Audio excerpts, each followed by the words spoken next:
राधे राधे मित्रों। तो मित्रों, स्वागत है आप लोगों का हमारे YouTube चैनल परधीस वर्ल्ड में। तो मित्रों, वीडियो शुरू करने से पहले अगर आपने हमारे चैनल को सब्सक्राइब नहीं किया तो चैनल को कर लीजिए सब्सक्राइब और बेल आइकन को प्रेस कर दीजिएगा, जिससे कि हमारी नई वीडियो का नोटिफिकेशन आपको मिल जाए। तो मित्रों, होता यूँ है कि देवी पार्वती कहती है मुझसे राधा का दुख नहीं देखा जा रहा है, और फिर तभी भोलेनाथ वहाँ आ जाते हैं और कहते हैं गौरी, ये क्या तुम दुखी प्रतीत हो रही हो? और फिर तभी देवी पार्वती कहती है महादेव आप तो साधना में लीन थे। और फिर महादेव कहते हैं हाँ साधना में ही लीन था, परंतु उन्होंने इतने प्रेम से बुलाया तो आना ही पड़ा। और फिर तभी देवी पार्वती कहती है किसने पुकारा? और फिर महादेव बताते हैं श्री राम भक्त हनुमान ने। और फिर देवी पार्वती कहती है क्या मैं जान सकती हूँ हनुमान जी ने आपको क्यों बुलाया है? और फिर महादेव कहते हैं अब तुमसे क्या छिपाएं गौरी, तुम्हें तो सब पता ही है, प्रतियोगिता होने वाली है और हनुमान जी चाहते हैं मैं उनकी सहायता करूं। वो चाहते हैं मैं उन्हें देवी राधा के विषय में कुछ बताऊं। और फिर तभी देवी पार्वती कहती हैं कदापि नहीं, एक तो मेरी सखी राधा की सहायता कोई नहीं कर रहा और ऊपर से आप हनुमान जी की सहायता करने के लिए जा रहे हैं। और फिर महादेव कहते हैं ऐसा कुछ नहीं है, राधा की सहायता करने के लिए वहाँ है ना तुम्हारे भ्राता श्री, उन्होंने हनुमान के विषय में राधा को बहुत कुछ बता दिया है। और फिर देवी पार्वती कहती हैं जो कुछ भी हो, यदि मैं राधा की सहायता नहीं कर सकती तो आप भी हनुमान की सहायता करने के लिए नहीं जाएंगे। और फिर मित्रों, आप लोग आगे देखेंगे हनुमान जी के पुकारने पर महादेव हनुमान जी को अपने दर्शन देते हैं। और फिर आगे आप लोग देखेंगे हनुमान जी कहते हैं प्रभु आज कितने वर्षों पश्चात आपके दर्शन हुए, मैं धन्य हो गया। और फिर महादेव कहते हैं हाँ हनुमान, कितने वर्षों के पश्चात? वैसे मुझे अनुमान तो है, परंतु तुम बताओ कैसे स्मरण किया? और फिर हनुमान जी कहते हैं प्रभु आपसे क्या छिपा है, आपको तो पता ही है कि देवी राधा और मेरे बीच प्रतियोगिता की ठहर गई है और अब देवी राधा मेरे विषय में प्रत्येक सूचना प्रत्येक जानकारी एकत्र कर रही हैं। मुझे प्रतियोगिता में पराजित जो करना है उन्हें। अब तक तो मैंने इस विषय में कुछ नहीं किया, परंतु अब मैं भी देवी राधा के विषय में प्रत्येक सूचना प्रत्येक जानकारी एकत्र करूंगा। मैं यह जानना चाहूंगा कि देवी राधा के पास कौन कौन सी शक्तियां हैं, उनके पास कौन कौन से अस्त्र हैं शस्त्र हैं। अपने प्रतिद्वंदी की शक्तियों का अनुमान होगा तभी तो उसे पराजित कर पाऊंगा। बस आपकी सहायता चाहिए प्रभु।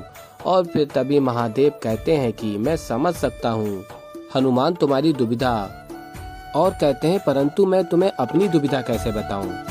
सामान्य परिस्थितियों में तो मैं तुम्हारी सहायता अवश्य करता, तुम मुझे अत्यंत प्रिय हो, परंतु इस समय मैं एक ऐसी शक्ति के वचन में बंधा हुआ हूँ जिसके समक्ष संसार के सभी पुरुष विवश हो जाते हैं। और फिर तभी हनुमान जी कहते हैं ये आप क्या कह रहे हैं प्रभु? ऐसी कौन सी शक्ति है जिसके समक्ष स्वयं महादेव भी विवश हैं?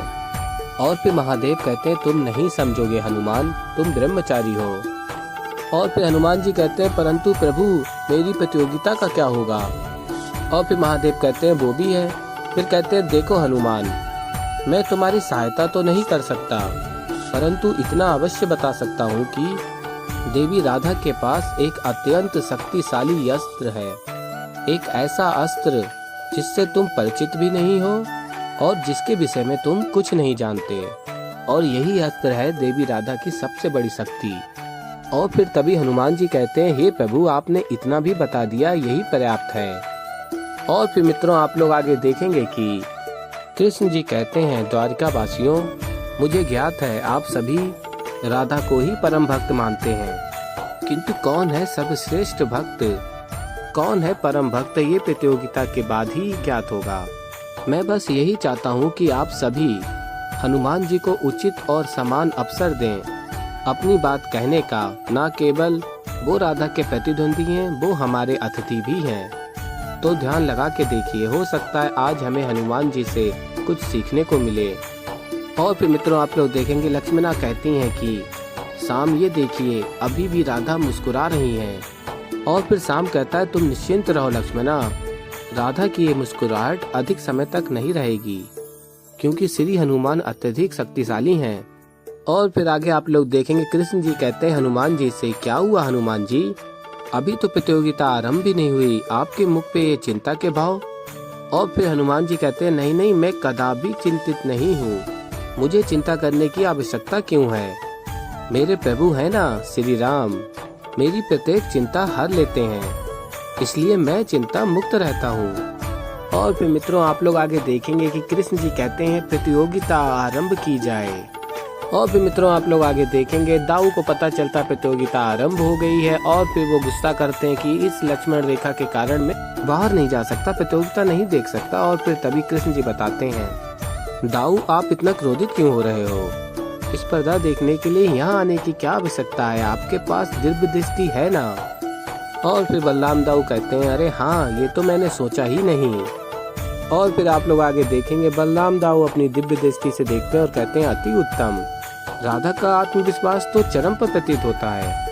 और ये हनुमान जी के मुख पर चिंता के भाव देखकर बड़ा आनंद आ रहा है। इसका अर्थ तो एक ही प्रतीत होता है कि आज राधा हनुमान जी को परास्त कर ही देगी। और फिर मित्रों आप लोग आगे देखेंगे देवी पार्वती महादेव से कहती हैं ये कैसे संभव है महादेव, हनुमान की भक्ति की शक्ति सर्वबधित है, तो राधा हनुमान को कैसे चुनौती दे सकती हैं। और फिर महादेव कहते हैं देवी ये चुनौती राधा और हनुमान एक दूसरे को नहीं दे रहे हैं, अपितु ये लीला भी श्री कृष्ण की ही है, ये सब उन्होंने ही करवाया है। इस प्रतियोगिता के माध्यम से श्री कृष्ण संसार को एक अत्यंत महत्वपूर्ण संदेश देना चाहते हैं और बताते हैं इस संदेश को पृथ्वीवासियों तक पहुंचाने के लिए माध्यम उन्होंने अपनी प्रिय राधा और हनुमान को बनाया है। और फिर मित्रों आप लोग देखेंगे कि कृष्ण जी कहते हैं तो हनुमान जी आप ही कहिए स्पर्धा आरंभ कैसे की जाए। और फिर हनुमान जी कहते हैं मेरे पास जो कुछ भी है मेरा संपूर्ण अस्तित्व मेरे प्रभु श्री राम की देन है।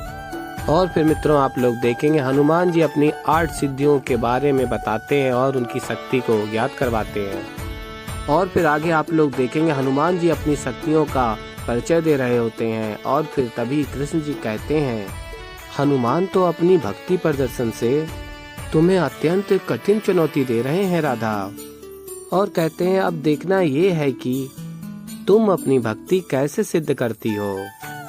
तो ऐसे ही मित्रों आगे और भी बहुत कुछ देखने को मिलेगा आप लोगों को। तो अभी के लिए इस वीडियो में इतना ही। अगर आप लोगों को मित्रों हमारी वीडियो पसंद आई हो तो वीडियो को कर दीजिए लाइक, और अगर अभी तक आप लोगों ने हमारे चैनल को सब्सक्राइब नहीं किया है तो चैनल को कर लीजिएगा सब्सक्राइब और बेल आइकन को ऑल पे करके प्रेस कर दीजिएगा, जिससे कि हमारी नई वीडियो का नोटिफिकेशन आपको मिल जाए। तो मित्रों मैं मिलता हूँ आप लोगों को जल्दी ही एक नई वीडियो के साथ, तब तक के लिए राधे राधे।